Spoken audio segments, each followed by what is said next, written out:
electoral commissioners or electoral commissions demand Parliament to amend CIs. But if any time such demands are made on Parliament, they provide justifiable reasons why they think that the existing CI be amended. In fact, if the electoral commissioner or the electoral commission thinks that the entire CI should be scrapped so that they come out with a new CI, they can do so.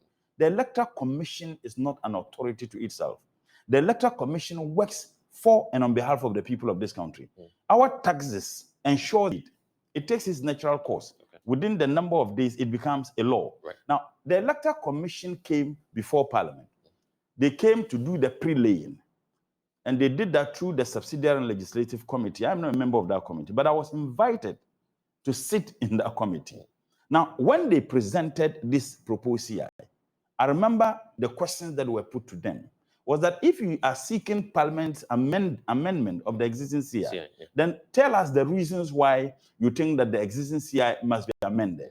Or the lawyers will say the mischief that you want to kill. Now, I mean, it was outrageous, the reasons given by the Electoral Commission. And yesterday, they rehashed same reasons. They said, one, they could not vouch for the credibility of the other documents that are used for the purposes of procuring the Ghana card. Is that news to you? No, I'm coming. Right. I mean, culture says there are three sides to every story. Your side, my side, and the truth. That the credibility, because one, they said the Ghanaian passport, they could not vouch for the credibility of the Ghanaian passport. They could not vouch for the birth certificate. These are the two documents you can use for the purposes of getting the Ghana card. Three, that the guarantor system, where someone could vouch for you, they think that it is a recipe for having names that are on the voter register that ought not be on the voter register. Now, with all these reasons, we wanted to find out why they are doubting the credibility of the Ghanaian passport and the birth certificate.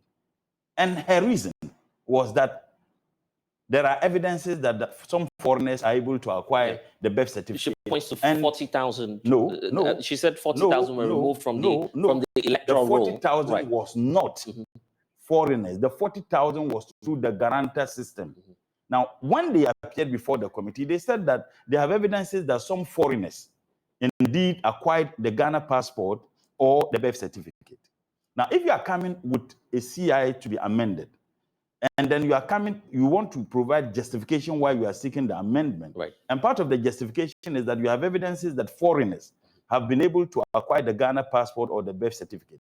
One would expect that as at the time you are presenting the CI, the proposed amendment for the laying, you would have provided this evidence. They never came with a single name. So we demanded that for us to agree with you, that indeed there are evidences that foreigners have acquired the Ghanaian passport or the birth certificate. Present us with those evidence. Okay, so this was before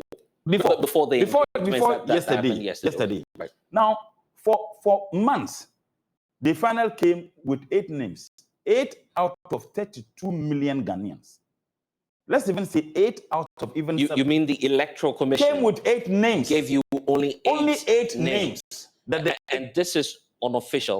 Yes, they presented 8 names initially. That these are the people, and we said, 8 names out of. And remember when they came to meet, they didn't come with any name. When we demanded that they provide us with evidence, they provided evidence that suggested that only 8 names. Now we asked, out of 32 million Ghanaians, over 32 million Ghanaians, then you can establish that only 8 people that are able to acquire the Ghanaian passport or the birth certificate illegally, foreigners. Now, the argument we made was that there are evidences of foreigners who indeed have been prosecuted by the Ghana police through the NIA of possessing the Ghana card. If the logic is that because you have evidence that foreigners have acquired the Ghanaian passport and the Ghanaian birth certificate, we also have evidences that foreigners have been prosecuted for acquiring the Ghana card. And the 8 people that they presented, they haven't even provided evidences of they being prosecuted. Okay, but we've heard from Jean Mensah say one foreign name or a minor on the electoral roll is just too many for us to have on the electoral. One foreign name. How about one foreign name of the acquisition of the Ghana card? I mean, that logic. If this logic is not wobbling, to be very honest, my 3-year-old daughter will not buy this logic. Because if the argument is that we cannot vouch for the usage of the Ghanaian passport and the Ghanaian birth certificate for the purposes of acquiring the national identification card, because there are 8 people that you have identified. Yeah, but once you have 8, you may have more. I'm saying the probability remains that you may have more. I can tell you the evidences of non-Ghanaians, even reported by your station, where the police arrested them and the NIA is prosecuting them, are more than 8. So how about the 40,000 she was referring to? The 40,000, he said that the names that were expunged as a result of the guarantor system. Guarantor system doesn't necessarily mean that those people were foreigners. Right. But the evidence of foreigners who acquired the Ghanaian passport and the birth certificate she presented were just 8. So you can have a Ghanaian who, because the guarantor system says that you cannot do more than 5. So if someone did more than 5, 6, they expunge the name. Right. So the guarantor system doesn't mean that they were foreigners. But the evidence they submitted to us that were foreigners who acquired the Ghana passport or the birth certificate were 8. So I'm saying